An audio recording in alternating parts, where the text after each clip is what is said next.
السلام علیکم جی. ایک اسٹوڈنٹ کی جانب سے کویشچن کیا گیا ہے کہ اگر ہمیں universities without any English language test admission دے دیتی ہیں تو کیا پھر بھی ہمیں کوئی انگلش لینگویج ٹیسٹ اٹیمپٹ کر لینا چاہیے. تو میں اس میں ہمیشہ اسٹوڈنٹس کو ریکمینڈ کرتا ہوں کہ آپ آئلٹس یا پی ٹی ای یا لینگویج سرٹ یا اور کوئی similar English language test attempt لازمی کریں. اس کی دو وجوہات ہیں. سب سے پہلے تو آپ کو یہ سمجھنے کی ضرورت ہے کہ آپ انگلش لینگویج ٹیسٹ اٹیمپٹ کرتے کیوں ہیں. اگر آپ سے یونیورسٹی ڈیمانڈ کرتی ہے یا ایمبیسی کی ریکوائرمنٹ ہے تو اس کو ہمیشہ اس طرح دیکھیں کہ وہ آپ سے یہ دیکھنا چاہتی ہیں, یہ پروف لینا چاہتی ہیں کہ آپ کے انگلش لینگویج سکلز جو ہیں وہ آسم ہیں.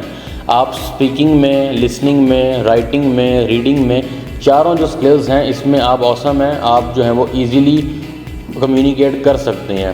دوسری چیز یہ ہے کہ بہت سارے کیسز میں یہ دیکھا گیا ہے کہ یونیورسٹیز بے شک جو ہے وہ ایڈمیشن دے دیں without any English language test, لیکن ایمبیسیز جو ہیں وہ ایٹ دا لیٹر سٹیج آپ سے ریکوائرڈ کر لیتی ہیں, تو اس وقت بھی پھر آپ کو جو ہے وہ پرووائڈ کرنا پڑتا ہے. تو ایک یہ وجہ ہے دوسری کہ جس کی وجہ سے آپ کو انگلش لینگویج ٹیسٹ اٹیمپٹ کر لینا چاہیے.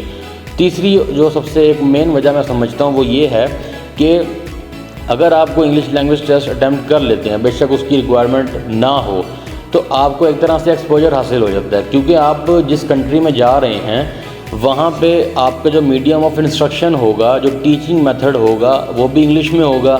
آپ کے جو سراؤنڈنگ میں لوگ ہوں گے وہ بھی سارے انگلش اسپیکنگ ہوں گے, ٹھیک ہے. اور وہاں پہ اگر آپ نے جاب مارکیٹ میں بھی اپنی جگہ بنانی ہے تو اس کے لیے بھی آپ کو انگلش لینگویج سکلز میں آسم ہونا پڑے گا. تو اس کی وجہ سے بھی میں اسٹوڈنٹس کو ریکمینڈ کرتا ہوں کہ آپ لازمی کوئی نہ کوئی ٹیسٹ کمپلیٹ اپنا کریں. Thank you very much.